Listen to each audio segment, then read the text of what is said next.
Ers mis Rhagfyr, rydyn ni'n S4C wedi bod yn derbyn ein data tywydd o sefydliad byd-enwog y Met Office. Ond beth sy'n digwydd yn y cefndir cyn i'r tywydd gyrraedd y sgrin fach yn eich ystafell fyw? Wel, dewch gyda fi i weld beth sy'n mynd mlaen yma.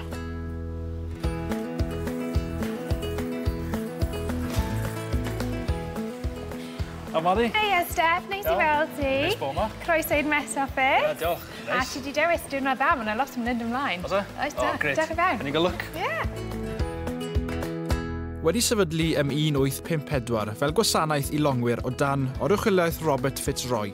Mae'r Swyddfa Dywydd yn sefydliad byd-enwog sydd, erbyn nawr, yn casglu ac yn darparu rhagolygon tywydd a hinsawdd yn fydol.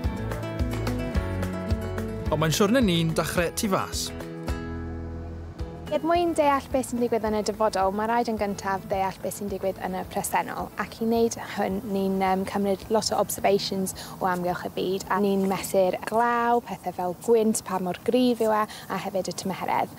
Ni'n hefyd yn defnyddio llwyrennau sy'n cymryd lluniau'r wlad, a mae'r gwybodaeth yma i gyd yn mynd mewn i'r supercomputer i greu y rhagolwg. Ni wedi clywed lot am yr supercomputers yn, felly, er ni mewn i gael look? Ie.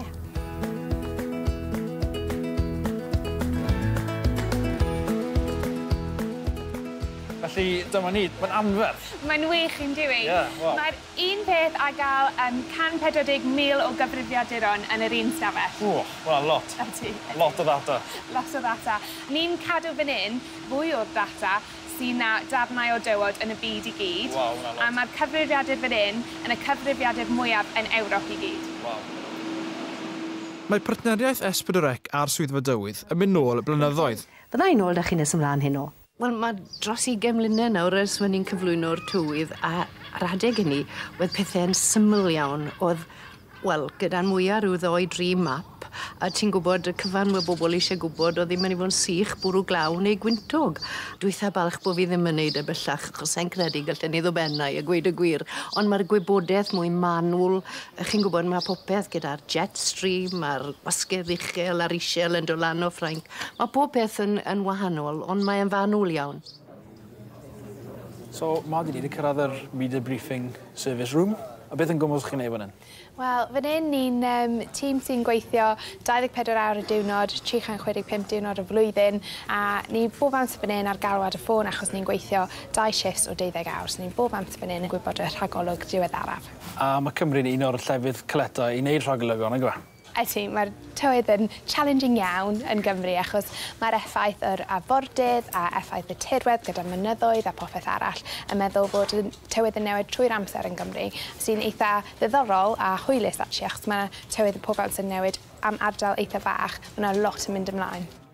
Ond gyda'r system graffig newydd o'r Swyddfa Dywydd, mae'n golygu fod cynulleidfa Cymru yn derbyn y tywydd manyla yn y ffordd symla posib.